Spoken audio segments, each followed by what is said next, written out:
Welcome to Integrals Part 2.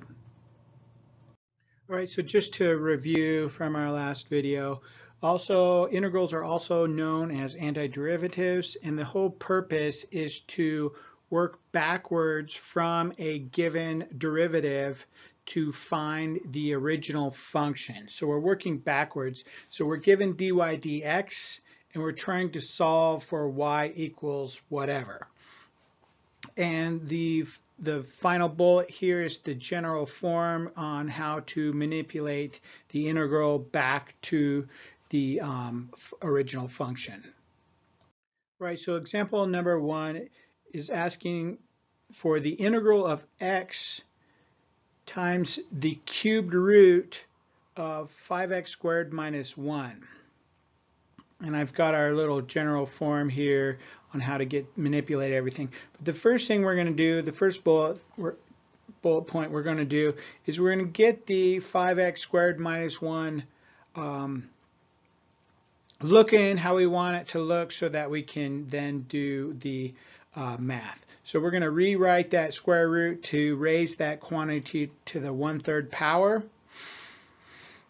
Now we take the derivative of what's inside of the quantity, so that gives us 10x.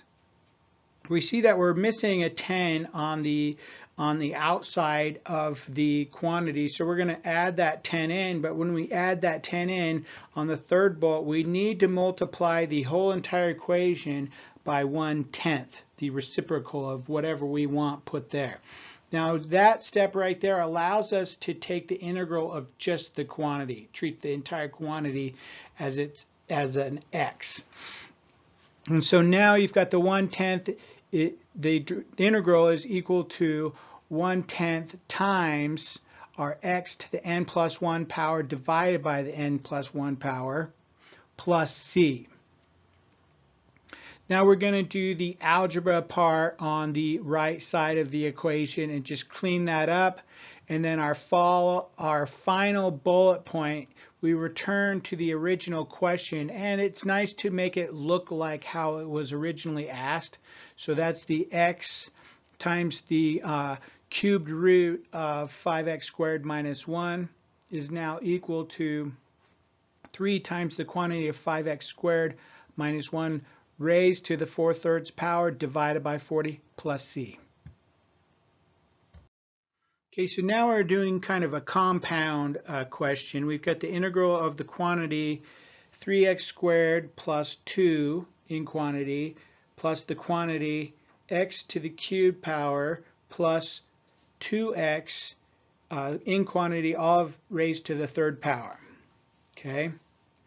And so the first bullet point looks exactly like the original equation because I'm just getting it in the order that I want to get it in, and I always want the quantity with the higher power over on the right. And the original question just asked it like that to begin with. Now the next bullet looks the same also because now we're taking the derivative of the inside of the larger power quantity. So the x to the 3rd power plus the 2x becomes, if we take the derivative, it's 3x squared plus 2. Now when we look over to the left side, we see that that's what was already given. So we've got the derivative of the higher power quantity is what was already given, the quantity 3x squared plus 2. So we can just leave that as it is.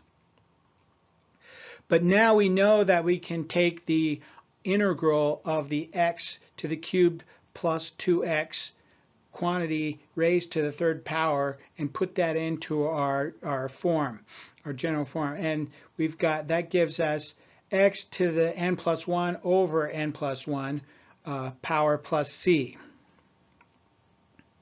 And then the next bullet is just cleaning it up, putting it back to the original question and setting it equal to, we know that the integral of that is equal to the quantity x to the cubed power plus 2x raised to the 4 over 4 plus c. Okay, so example 3, we're giving the question, take the integral of x squared divided by quantity x cubed minus 4, all that raised to the 2nd power. first thing we're going to do is get rid of the fraction. So we've got the quantity x cubed minus 4 raised to the minus 2 second power. Now we're going to take the derivative of the inside of the quantity. That gives us 3x squared. We've got an x squared on the outside, so we're going to add in a 3. And when we do that, we have to multiply the entire thing by the third, the reciprocal of 3. And now we can do the actual integral. And then the final bullet here, you can see the integral of x squared. We return that back to the original question, basically multiplying the third through on the left side of the equation. So we've returned back to our original question on the left side of the question is equal to -1 over 3 times the quantity of x cubed minus 4 plus c. And I just moved the -1 up into the numerator because it just looks better. We also brought down the quantity x cubed minus 4 that was raised to the -1 power, brought it down, got rid of the negative exponents, and then moved the negative from the denominator, the -3 from the denominator to the numerator, just because it looks better.